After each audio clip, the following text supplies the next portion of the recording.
ವಿದ್ಯಾರ್ಥಿಗಳ ಮಾಡಿ ಮೊದಲು 5 ಸಮ ಸಂಖ್ಯೆಗಳ ಸರಾಸರಿ. ಮೊದಲ 5 ಸಮ ಸಂಖ್ಯೆಗಳ ಸರಾಸರಿ ಎರಡು ಮೂರು ರೀತಿ ಇದನ್ನು ಗಣಿತ ಹೇಳ್ತಂದು ನೆನ್ಪಿಟ್ಕೋರಿ. ಸರಾಸರಿ ಸರಿಯಾಗಿ ತಿಳ್ಕೋರಿ, ಅಂದ್ರೆ ಭಾಳ ಸರಳ ಇರ್ತದ. ಆಯ್ತಲ್ಲ, ವಿಡಿಯೋ ಮಾಡಿ. ಮೊದಲು 5 ಸಮ ಸಂಖ್ಯೆಗಳು. 5 ಮೊದಲ 2, 4, 6, 8 ಪ್ಲಸ್ 10 ಇವೇನದು ಸಮ ಸಂಖ್ಯೆಗಳು. ಎಷ್ಟದು? 1 2 3 4 5 ಆಗ್ಯದ ಅಂತಂದ್ರೆ ಸಮ ಸಂಖ್ಯೆ ಕ್ರಮಬದ್ಧವಾಗ್ಯವ. ಇವು ಕ್ರಮಬದ್ಧವಾಗಿ ಅಂದ್ರೆ ಈ ಕಡೆ 2 ನಡಬರ್ಕಿಂದ ಸರಾಸರಿ ಏನಾಗ್ಬಿಡ್ತದ? 6 ಆಗಿಬಿಡ್ತದೆ. ಇದ್ರ ಮತ್ತೆ ಎಷ್ಟು ಆಗ್ತದೆ ಅನ್ನೋದು ಒಂದು ಸ್ವಲ್ಪ ಸರಿಯಾಗಿ ತಿಳ್ಕೊಬೇಕು. ಕ್ರಮ ಸಂಖ್ಯೆ ಬರೋಬ್ಬರಿ ಹಿಂಗಿಟ್ಟು ಕ್ರಮ ಸಂಖ್ಯೆ ಎಷ್ಟು? 1 2 3 4 5 ಅಂತೂ ಆಯ್ತು. ಈಗ ಇದನ್ನ ಮತ್ತೆ ಎಷ್ಟು ನಮೂನಿ ಕಂಡು ಹಿಡಿಬಹುದು, ಸರಾಸರಿ ಎಷ್ಟು ನಮೂನಿ ಕಂಡು ಹಿಡಿಬಹುದು ಅನ್ನೋದು ಈಗ ನೀವು ತಿಳ್ಕೊರಿ.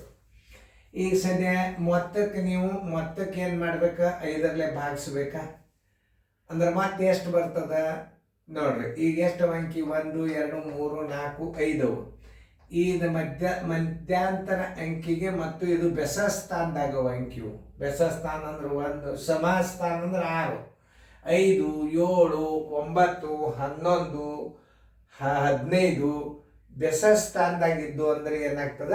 ನಡಬರ್ಕಿನ ಸಂಖ್ಯೆನೇ ಸರಾಸರಿ ಬರ್ತಿರ್ತದೆ. ಅದನ್ನು ತಿಳ್ಕೊಬೇಕು. ಅನುಕ್ರಮ ಸಂಖ್ಯೆಗಳು ಬೆಸ ಸ್ಥಾನದಾಗಿದ್ರು ನಡಬರ್ಕೆ ಬರ್ತದೆ. ಸಮ ಸಂಖ್ಯೆಗಳು ಇದ್ದು ಅಂದ್ರೂ ಸದ್ಯಕ್ಕೆ ಏನಾಗ್ತದೆ? ಕ್ರಮಬದ್ಧವಾಗಿರ್ಬೇಕು. ಕ್ರಮಬದ್ಧ ಅಂದ್ರೆ ಪ್ರಾರಂಭದಿಂದ ಮೊದಲು, ಇದನ್ನ ಅರ್ಥ ಮಾಡ್ಕೋಬೇಕು. ಮೊದಲು 2 ಬಂದರೆ ಮಾತ್ರ ಅದನ್ನ ನೆನ್ಪಿಟ್ಕೊಡ್ರಿ. ಎಲ್ಲೆಲ್ಲ ನಡ್ಬರ್ಕ್ ಬಂದು ಅಂದ್ರೆ ಬರ್ಬೋದು. ಸ್ವಲ್ಪ ವಿಚಾರ ಮಾಡಿ ಗಣಿತಗಳನ್ನು ಹಾಕಬೇಕು. ಬೆಸ ಸ್ಥಾನದಿಂದ ಹೊಂಟ್ರೆ ತ್ರಾಸ, ಸಮ ಸ್ಥಾನದಿಂದ ಹೊಂಟಾಗ ಬೇರೆ ಇರ್ತದೆ. ಅದನ್ನ ಸ್ವಲ್ಪ ವಿಚಾರ ಮಾಡಿ ಗಣಿತಗಳನ್ನು ಮಾಡಬೇಕು. ಈಗ ಇದ್ರದ್ದು ಮತ್ತೆ ತೆಗಿಬೇಕಾದ್ರೆ ನಾವು ಒಂದು ರೀತಿಯಿಂದ ಇವು ಎಷ್ಟವ? 5 ಅಂಕೆವ 6 ಗುಂಡ್ಲೆ 5 ಮಾಡಿಬಿಟ್ರೆ ಮುಗಿದೋದು. ಎಷ್ಟು ಬಂತು? ಎಷ್ಟು ಬಂತು? 30 ಬಂತು. ಇದು 5ರಲ್ಲೇ ಭಾಗಿಸ್ರಿ. ಕ್ರಮ ಸಂಖ್ಯೆದಿಂದ ಭಾಗಿಸ್ರಿ. 5 1 5 6 ಈಜುಕೊಟ್ಟು 6 ಸರಾಸರಿ ಬಂತು.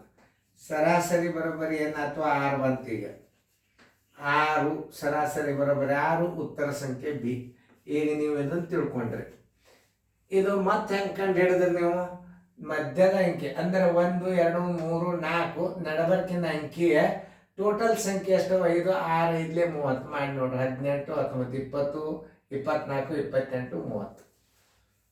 ನಿಮಗೆ ಎಷ್ಟೆಷ್ಟು ರೀತಿಗಳು ಗಣಿತಗಳು ಗುರ್ತಿರ್ಬೇಕಂದ್ರೆ ಸಮ ಸಂಖ್ಯೆಗಳ ಮೊತ್ತ ಎಷ್ಟು ಅಂತ ಕೇಳಿದಾಗ ಪ್ರಾರಂಭದಾಗಿದ್ದಾಗ ಇಂಥವೆಲ್ಲ ನೀವು ತಿಳ್ಕೊಬೇಕು. ನಡಬರ್ಕಿಂದ ಬಂದು ಅಂದ್ರೆ ಮುಂದೆ ಅವು ತಿಳಿಸ್ತನ್ನ. ಇಂಥ ಗಣಿತಗಳು ಇರುವುದರಿಂದ ಏನಾಗ್ತದೆ? ನಾಳೆ ನಿಮಗೆ ದೊಡ್ಡ ಕ್ಲಾಸ್ನಾಗ ಭಾಳ ಹೆಲ್ಪ್ ಆಗ್ತಾವೆ. ಇವು ತಿಳ್ಕೊಂಡ್ರೆ ನೀವು 2 4 6 8 10 ಇವು 5 ಅಂಕೆವ. ಮಧ್ಯದ ಅಂಕೆ ಮತ್ತು ಕೊನೆ ಒಟ್ಟು ಪರಿಮಾಣಗಳ ಕ್ರಮ ಸಂಖ್ಯೆಗೊಂಡೆ ಮಧ್ಯದ ಸಂಖ್ಯೆನೇ ಏನಿರ್ತದೆ? ಮತ್ತಿರ್ತದೆ. ಏನು? ಪರಿಮಾಣಗಳ ಒಟ್ಟು ಸಂಖ್ಯೆ ಗುಂಡ್ಲೆ ಮಧ್ಯದ ಸಂಖ್ಯೆ ಗುಣಲಬ್ಧ ಏನಿರ್ತದೆ? ಮತ್ತಿರ್ತದೆ. ಅನುಕ್ರಮ ಸಂಖ್ಯೆಗಳು ಮತ್ತಿರ್ತದೆ. ಇದನ್ನು ತಲೆಯಾಗಿ ಇಟ್ಕೋಬೇಕು. ಎಷ್ಟು ನಮೂನಿ ರೀತಿ ಡೆಫಿನೇಷನ್ ನಾವು ಇದ್ರ ಮತ್ತೆ ಎಷ್ಟು? 6 5 ಅಂಕೆವ 6 5 30 ಬಂದದಿಲ್ಲ ನೋಡ್ರಿ. ಸರಾಸರಿ ಒಟ್ಟ ಮಾಡ್ಲಾರ್ದೂ ಮಾಡ್ಬೋದು. ನಡಬರ್ಕಿನ ಅಂಕಿನೇ ಸರಾಸರಿ. ನಾವು ಲೆಕ್ಕ ಮಾಡ್ಲಾರ್ದು ಮಾಡ್ಬೋದು. ಇದೊಂದಂಥದ್ದೊಂದು ಕೊಟ್ಟು ಮೊದಲು 8 ಸಮ ಸಂಖ್ಯೆಗಳ ಸರಾಸರಿ ಎಷ್ಟು ಕಂಡು ಹಿಡಿಯಿರಿ.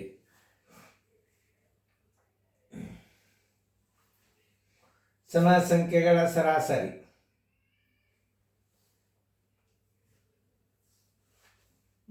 ನೋಡ್ರಿ.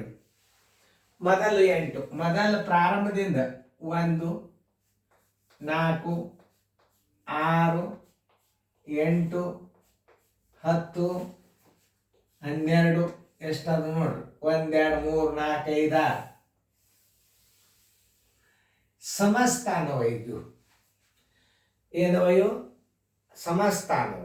ಎಷ್ಟಾಗ್ತದ ನೋಡ್ರಿ? 1 2 3 4 5 6 8 ಅದಲ್ಲ. 10 12 14 16 1 2 3 4 5 6 7 8 ಎಂಟು ಅಂದ ನಾವು ಅಂದ್ರೆ ನಾವು ಮೊದಲು 8 ಸಮಸಂಖ್ಯೆಗಳ ಸರಾಸರಿ 2 4 6 8 10 12 14 16 ಎಣಿಸ್ರಿ 1 2 3 4 5 6 7 8 8 ಇಟ್ಬಿಡ್ರಿ.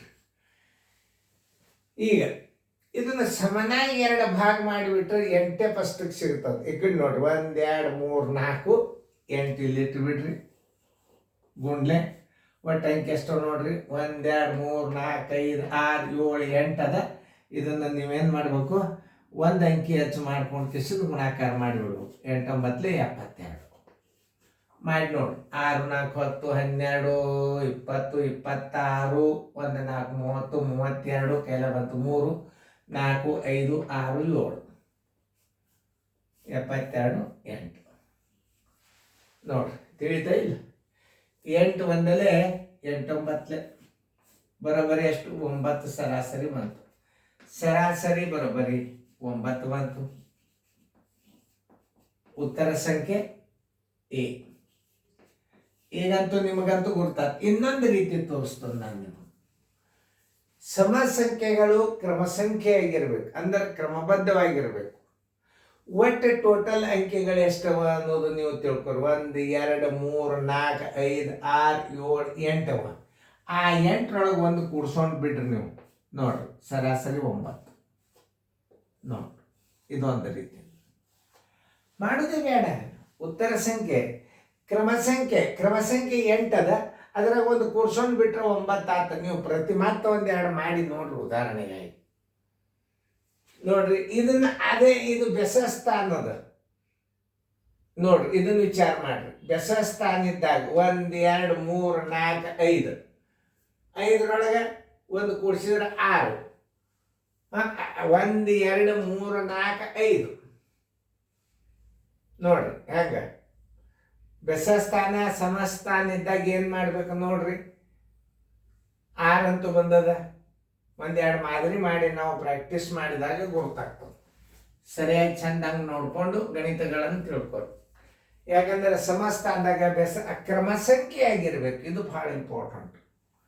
ಪ್ರಾರಂಭದಿಂದ ಮೊದಲು 8 ಸಮಸಂಖ್ಯೆಗಳ 1 2 3 4 5 6 7 8 8 + 1 9 ಸರಾಸರಿ.